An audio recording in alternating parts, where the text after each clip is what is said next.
In chapter Chemical Reactions and Equations, our next concept is of types of chemical reactions. So there are different types of chemical reactions which you will learn it in this chapter. Okay. So the first type of reaction we call it as combination reaction. The first type of chemical reaction is known as combination reaction. Okay. As the word suggests, combination means two reactants combine to give a single product.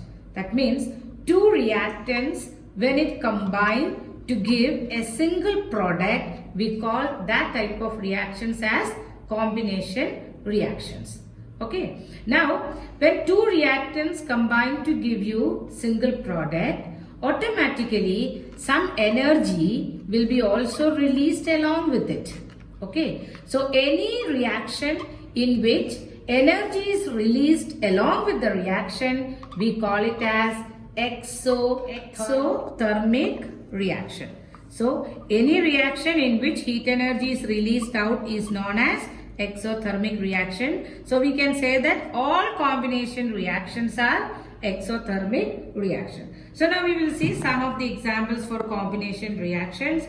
The most simple equation which you can see, or the reaction what you can see, is carbon reacting with oxygen to give carbon dioxide. This is combustion of carbon. Carbon reacting with oxygen. Two reactant molecules are there and we get a single product. And this also releases energy. This also releases energy. Okay. Another example we have already learned in our first activity. You remember, magnesium ribbon burns in oxygen to give you MgO, magnesium oxide.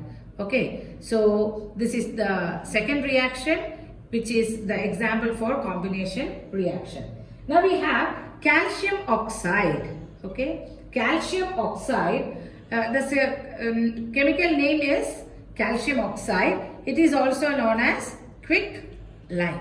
Calcium oxide is quicklime. When calcium oxide reacts with water, when calcium oxide reacts with water, you will get calcium hydroxide. Calcium hydroxide is called Slackert lime. Okay, this is what we are using for whitewashing. So calcium oxide or quicklime, when it reacts with water, it gives you Slackert lime. Now we will learn little of the biology. Have you heard about respiration? Respiration means, respiration means it's not intake of oxygen. That is, intake of oxygen we call it as breathing. Okay, so respiration is a process in human body. Okay, after digestion we store the food in the form of glucose.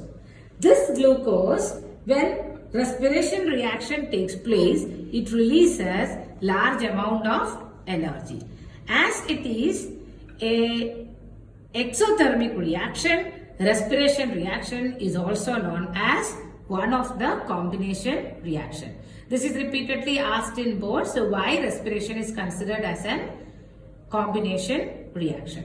So now we will see the next type of reaction, that is the reverse of combination. The reverse of combination reaction, we call it as decomposition reaction. Reverse of combination reaction is known as decomposition reaction. So I told you it is the reverse of combination reaction. So it means one single product will split into two.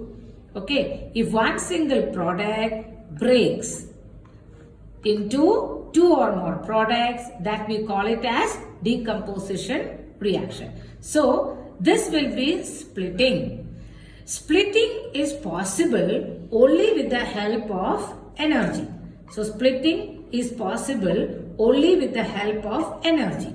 So if energy is taken to break the compound, such type of reaction we call it as endothermic reaction.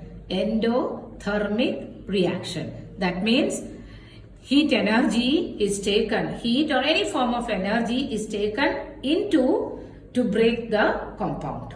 So this type of reaction or decomposition reaction is also known as endothermic reaction, and decomposition reactions are opposite for combination reaction. Now the next is we have three types of decomposition reaction. This energy can be given in the form of heat. If it is given in the form of heat, such type of a decomposition, we call it as thermal decomposition. If energy is given in the form of heat, that type of decomposition reaction is known as thermal decomposition. So the simplest example for thermal decomposition is calcium carbonate when it is heated. Okay, a single compound calcium carbonate, when it is heated, it will give you calcium oxide plus carbon dioxide. So one product or one reactant is splitting into two different with the help of energy. So this is called thermal decomposition reaction. Now the next is it can be broken, or decomposition can take place with the help of electricity.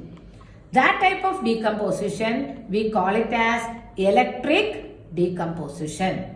And one example for electric decomposition is the simplest one, that is water when it is electrolyzed. When you pass electricity through water, you will get hydrogen and oxygen. So this is the example for electric decomposition. Now the last form of energy for decomposition is light. So if the decomposition takes place with the help of light, that type of decomposition reaction, we call it as photo decomposition. Photo decomposition. So if it is photo decomposition, the simplest example is silver chloride. When light falls on it, when sunlight falls on it, it turns into silver and chlorine. I have not balanced any of these equations. It is your duty to balance the chemical equations, because you already know how to balance a chemical equation. So to wind up, we have learned two types of chemical reactions. The first one we call it as combination. In combination, two different reactants combine to give a single product, and it is exothermic in nature. Whereas in decomposition, one single reactant will split into two or more products.